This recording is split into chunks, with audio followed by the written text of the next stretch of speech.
From the moment I stepped into the conference room, I felt it. Something was off. The air was too heavy, the usual morning chatter absent. Even the hum of the projector seemed louder than normal, filling the void where laughter or small talk should have been. My gut tightened, warning me this meeting would not be routine. At the head of the table, Vince Hale adjusted his cufflinks and flashed a polished grin toward the video screen where CEO Cole Hart appeared. His voice dripped with eagerness to please. "Mr. Hart, today you'll see how real leadership mirrors your vision. Decisive, fearless, bold." Then he straightened his shoulders and delivered the blow. "All salaries in this department will be reduced by 55%. The words landed like a gavel. For a moment, no one moved. The silence was absolute, suffocating, as if the oxygen had been sucked out of the room. Coffee cups stayed untouched. Pens froze mid-scribble, and a dozen pairs of eyes flicked nervously around the table, searching for confirmation that we'd heard him right. The shock in that room was heavy, but outside these walls, life doesn't stop reminding us to protect what truly matters. Take a moment today to deep breaths. It's a simple act of care you owe yourself. And now, I'd love to hear from you. Tell me where you're watching from. Tap the like and subscribe buttons if you've ever felt undervalued at work despite giving it everything you had. My name is Alana Reed. For 13 years, I have been the Director of Payroll Integrity at Strathmore Industries. My role isn't glamorous, but it is the backbone of trust. I've kept our payroll clean through audits, stopped fraud schemes before they bled us dry, and ensured every employee, from janitors to executives, received what they earned. That came at a cost. I missed my daughter's 12th birthday while finalizing year-end reconciliations. I sat in hospital lobbies working on my laptop instead of holding my mother's hand before surgery. I gave this company everything, and I never asked for applause. Now, all of it was reduced to a line item, erased by a man desperate to make an impression. Vince Hale was my opposite in every way. He thrived on spectacle, expensive suits, rehearsed buzzwords, bold gestures that looked good in headlines. He wasn't here to protect livelihoods. He was here to perform for Cole Hart, who valued showmanship more than substance. And then, with a smirk, Vince added the insult. "Only the strongest survive in business." It was a taunt disguised as wisdom. Every head turned toward me. I stayed silent, though inside, the storm had already begun. The silence from that meeting followed me like a shadow. Even after the conference room emptied, the weight of Vince Hale's announcement clung to me. I sat at my desk, staring at the spreadsheets glowing on my screen, and the memories began to pile on top of each other like unpaid debts. 13 years. That's how long I had been at Strathmore Industries, building my career one ledger, one audit, one long night at a time. 13 years of holding the line when the numbers threatened to break apart, of stitching together payroll systems so the company wouldn't bleed. I was proud of that. I should have been.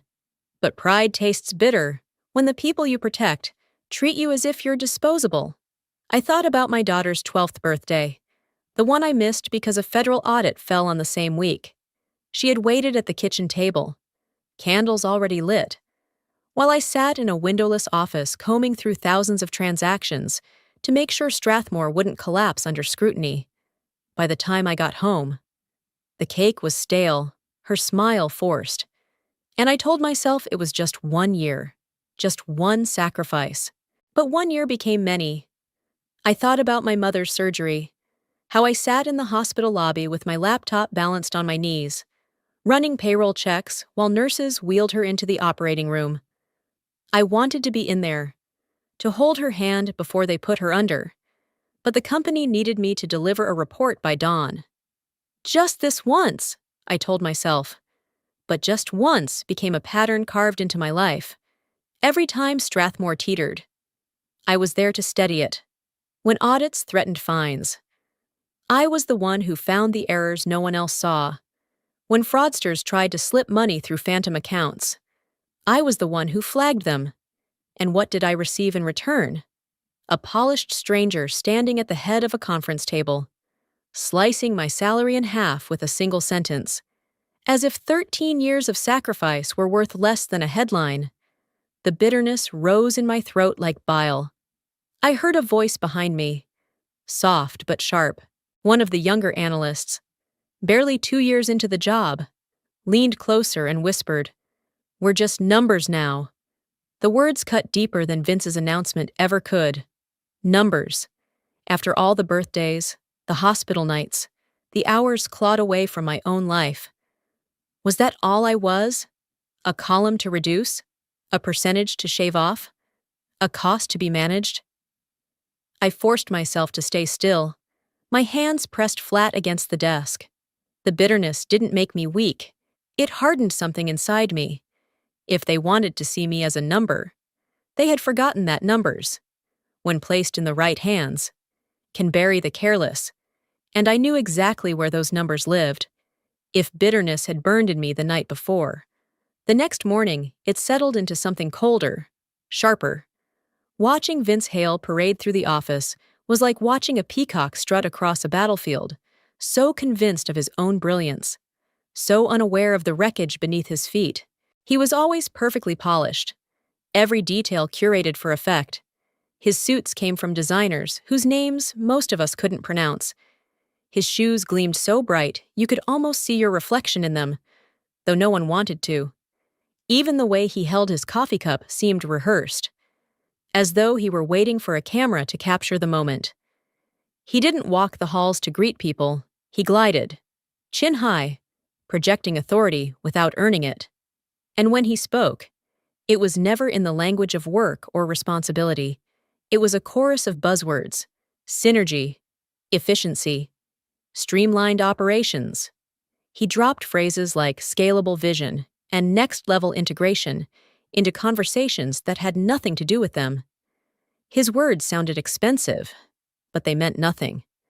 I had spent my career sweating over details, correcting decimal points, reconciling balances down to the last cent. Vince had no use for detail. His value existed only in the shimmer of appearance. The contrast between us couldn't have been more glaring.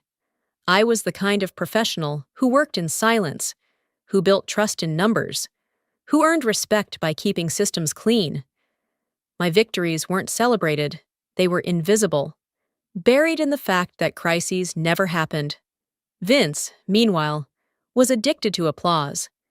He lived for the performance, the flash of admiration, the illusion of strength. I sat in the meeting room that morning, listening as he addressed the team, and the contempt simmered low in my chest. He was presenting a slide deck filled with colorful charts and hollow promises, speaking with the tone of a man delivering prophecy.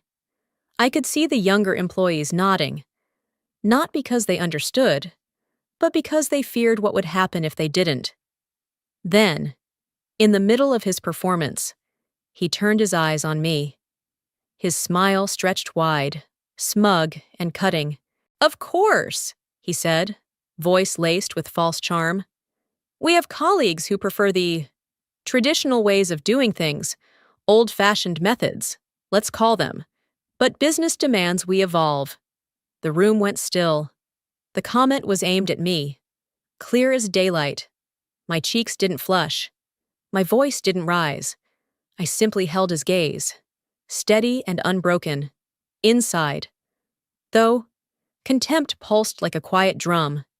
He thought he had embarrassed me, but all he had done was expose himself, vain, shallow, and blind to the truth that one day, appearances crumble, and when they did, I intended to be there to watch. Contempt had burned through me like a low, steady flame, but it didn't consume me. Instead, it sharpened me. While Vince Hale strutted through hallways and smirked through meetings, convinced he had won, I found myself slipping into the quietest place I knew: control. I leaned back in my chair that evening, the office nearly empty, the hum of fluorescent lights echoing like a lullaby. My computer screen glowed with the familiar dashboard I had built years ago. Lines of code and data streams that had become as much a part of me as my own handwriting. Most people in this company thought payroll was a simple list of numbers. They didn't see what I saw: a living organism, veins carrying the lifeblood of trust. 5 years earlier, after Strathmore barely dodged a federal penalty for falsified timesheets, I designed a safeguard no one had asked for but everyone needed. It was simple in concept, brutal in execution. Any change greater than 20% to employee salaries triggered an automatic audit report. That report bypassed management entirely and went straight to the board of directors, as well as our external auditors in Zurich. It wasn't flashy. It wasn't meant to be applauded. It was meant to protect us from arrogance and recklessness. No one remembered it now. Cole Hart, our CEO, had skimmed the documentation years ago, eager to move on to more glamorous projects. Vince, fresh to the company, wouldn't have had a clue where to look, even if someone had told him. That's what gave me calm. I clicked deeper into the system, fingers steady on the keys. My breath stayed even, my pulse slow, and there it was, staring back at me like a silent ally. The instant Vince had declared his 55% salary cut, the trigger had activated. Reports had already been sent, time-stamped, encrypted, undeniable. Every detail of his reckless announcement was already in the inboxes of the very people who judged him, and he didn't even know it. I exhaled, slow and deliberate. For 13 years, I had carried this company's weight on my shoulders, giving pieces of my life that could never be returned. Vince thought he had humiliated me, that he had carved me down to nothing more than a relic. But while he basked in his hollow victory, the truth had already been set free. The calm that spread through me was almost eerie. I wasn't raging. I wasn't trembling. I was watching the first domino fall, knowing the chain reaction had already begun. The screen flickered as the system confirmed. Report dispatched at 9:14 a.m. I allowed myself the faintest smile. Vince had handed me everything without even realizing it. He thought he had stripped me of power, but in reality, he had triggered the very mechanism that would undo him. The game wasn't about to start. It already had. The next morning, the quiet hum of the office was broken by the sharp ring of phones. Not one, but several, echoing across the floor like alarms no one could silence. At first, people pretended to keep working, eyes locked on their screens, fingers tapping nervously on keyboards. But the calls didn't stop. They grew louder, closer, unavoidable. By mid-morning, Vince Hale's office door was already half open, his voice carrying down the corridor. "This is bold leadership," he repeated. Like a mantra he thought could rewrite reality. Temporary discomfort, long-term efficiency, exactly the kind of decisive move Strathmore needs. His tone was confident, but the strain underneath betrayed him. He was pacing, his polished shoes striking the floor too quickly, too hard. The first call had come from our chief financial officer, a man not easily rattled. He wanted explanations, real numbers, detailed projections, the kind of accountability Vince had no patience for. Vince had waved him off with the same rehearsed language he used in every meeting, but the CFO wasn't buying it. Minutes later, another call came through, this time from a member of the board itself. Questions cut sharper than any presentation slide. Why was this decision made without consultation? Why did audit alerts flag an emergency report? What exactly was he hiding? From my desk, I could hear the rising pitch in Vince's voice. He was trying to drown their doubts in buzzwords. Synergy, proactive cost realignment, future-proofing. But words only carry weight if you have trust. Vince had none. The tension spread through the office like a slow leak of gas. Silent, invisible, suffocating.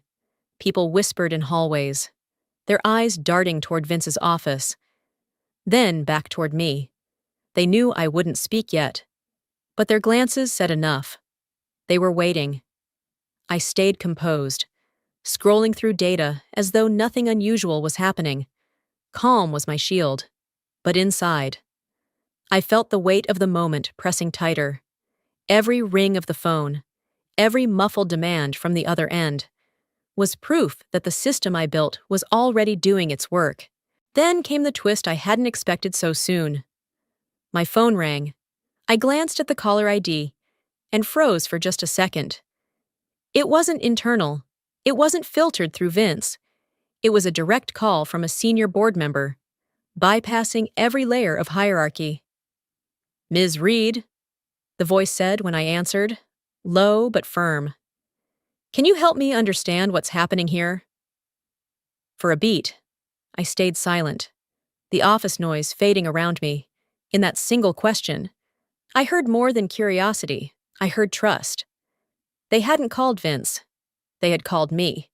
I steadied my breath before replying, voice calm, deliberate. "I can."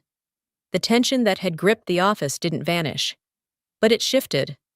Vince Hale still believed he was holding the reins, but the truth was already slipping through his fingers. And for the first time, the board had reached past him to me.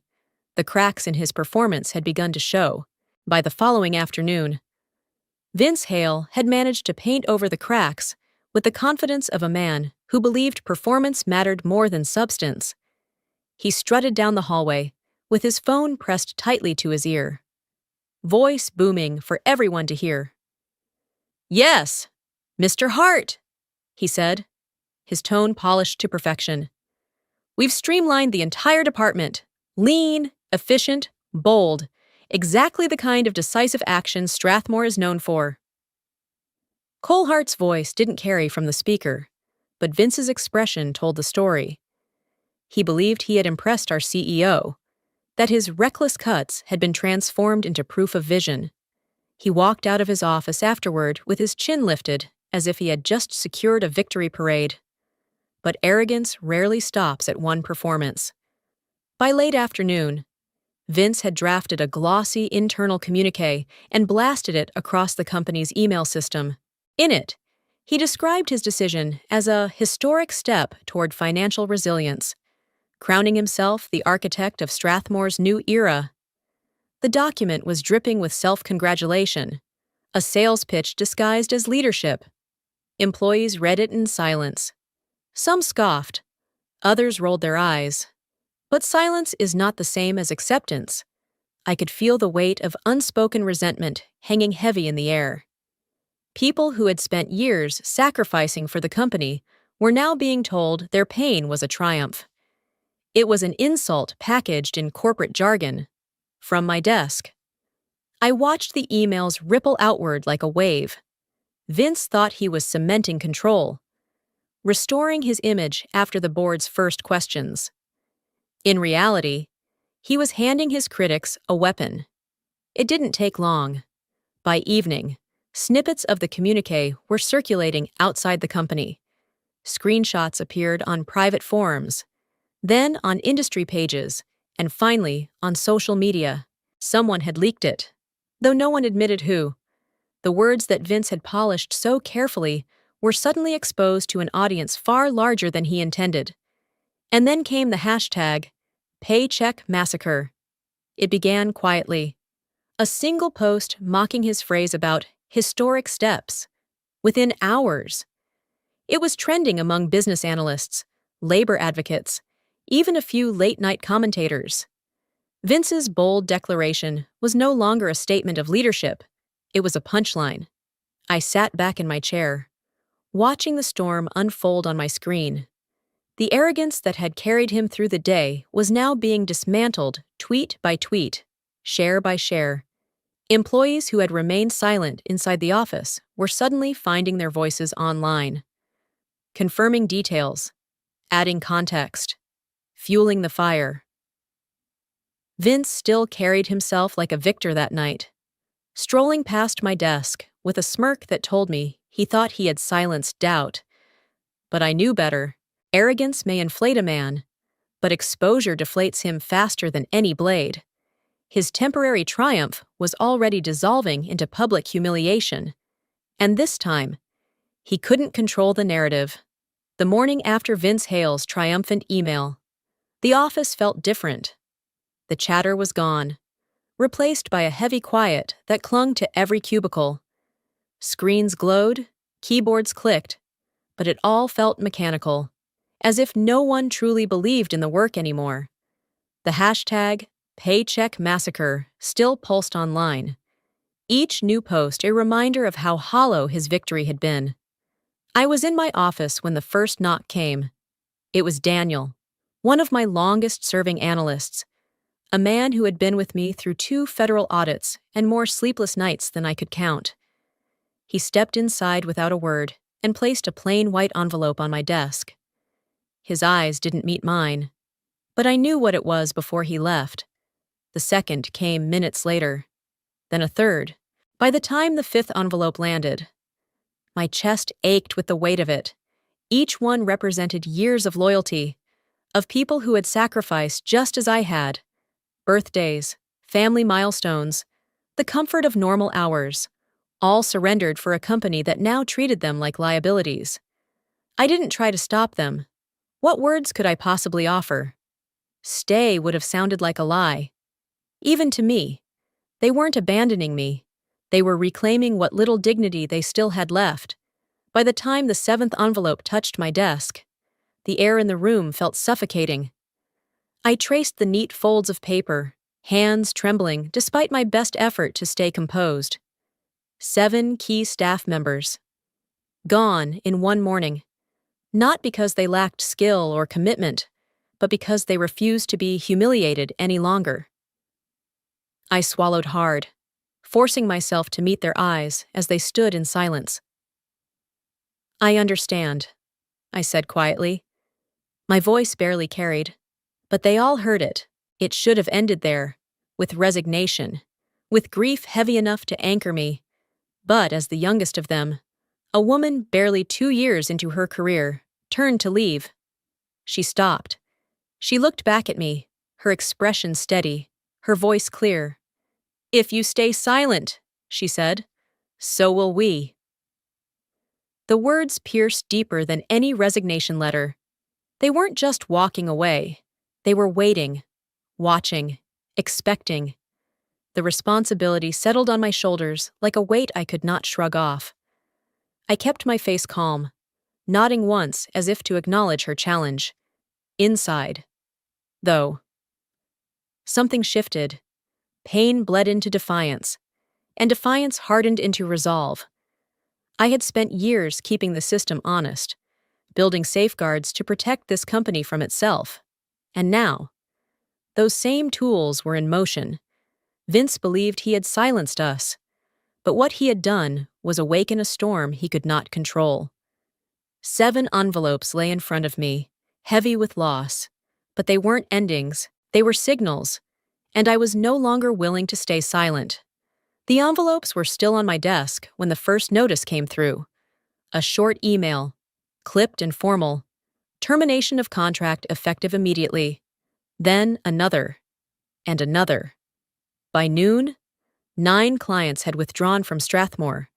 Years of relationship building, undone in a single morning. Vince Hale, ever the showman, didn't let the panic show on his face. He gathered the leadership team into the conference room. His smile polished, his tone rehearsed. "This is temporary turbulence," he said, voice rising like a practiced politician. "Clients want reassurance, and I'll give it to them. Bold moves scare people at first, but they'll come around once they see the bigger picture." He leaned on promises he couldn't keep, speaking of stability he hadn't earned. To the untrained ear, it might have sounded convincing, but I watched the eyes around the table. Finance, operations, compliance. They weren't buying it. They had seen the reports. They knew the system had already spoken. The bitter truth sat heavy in my chest. I had watched these contracts grow from fragile beginnings into pillars of our business.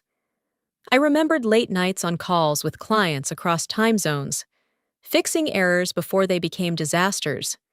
staying awake so they could sleep, knowing their money was safe. And now, one after another, those same clients were walking away, not because we had failed them, but because Vince had convinced them we could no longer be trusted. The loss was sharper because of one name in particular. Among the 9 contracts was the account Cole Hart himself had once secured, back when he still cared about more than appearances. I remembered how proud he had been to land it. The way he shook hands like the deal meant something personal. And now, that same contract was gone, yanked away not by competitors, but by his own VP's arrogance. I sat through the meeting in silence, letting Vince perform for the room, though his words rang hollow. My bitterness wasn't the kind that boiled over. It was the kind that settled deep, leaving a taste that wouldn't go away. Later, as I packed my bag to leave for the day, my phone buzzed. Unknown number. I almost ignored it, but instinct told me to answer. Ms. Reed? The voice was calm, steady. A client, one of the 9 who had pulled their contract. Yes, I said carefully. We wanted you to know. The voice continued. We trust you, not them. Call us when you're free. For a moment, I couldn't speak. The bitterness cracked just enough to let something else through, a reminder that loyalty, once earned, doesn't vanish with a single reckless decision.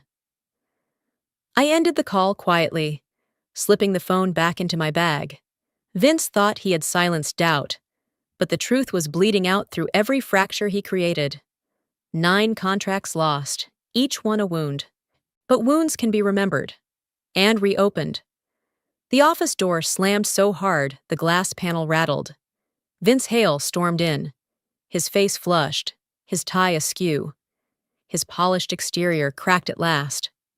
For a moment, I thought he might actually lose his voice from the sheer force of his shouting. Did you know this would happen? He roared, his hands clenched into fists at his sides. Did you sit there, calm as stone, while this entire company bled because of something you built? I didn't rise from my chair. I didn't flinch. The storm inside him demanded thunder in return, but I refused to give him what he wanted. I folded my hands on the desk, lifted my chin, and let the silence stretch until it weighed on him more than his anger weighed on me. Yes, I said finally, my voice steady but quiet enough that he had to stop pacing to hear it. That's what integrity systems are for. His eyes narrowed, searching for weakness, for tremor. My voice had carried the faintest quiver. It had, but my gaze didn't falter. I looked at him as if I were the one with the authority, because in that moment, I was. The silence that followed was sharper than any argument. He had expected denial, excuses, maybe even an apology. What he found was calm, unshaken truth, and that truth cut deeper than rage ever could. You think this makes you look strong? He spat, his tone dripping with contempt. You think the board will thank you for undermining me? I didn't answer. I didn't need to. Every second I withheld words reminded him of the power he couldn't touch. My silence was no longer surrender. It was command. Vince's anger had nowhere to land. He spun on his heel, muttering curses under his breath, and stormed out as quickly as he had entered, slamming the door so hard the walls shivered. For a moment, I sat there, listening to the echo fade. My hands trembled just slightly against the desk, but I held them still. The office was quiet again, heavy with the residue of confrontation. Then my computer chimed. A new message flashed across the screen. Stark and undeniable. Emergency board session, 9:00 a.m., mandatory attendance. I leaned back in my chair, exhaling slowly. The timing was perfect, almost poetic. Vince thought he had cornered me, but the truth was already racing ahead of him, carried in the circuits of a system he could never control. Power doesn't always shout. Sometimes it sits in silence, waiting, and mine had just been called into the boardroom. The boardroom was packed at 9:00 sharp. the weight of authority pressing down heavier than the polished wood of the long table.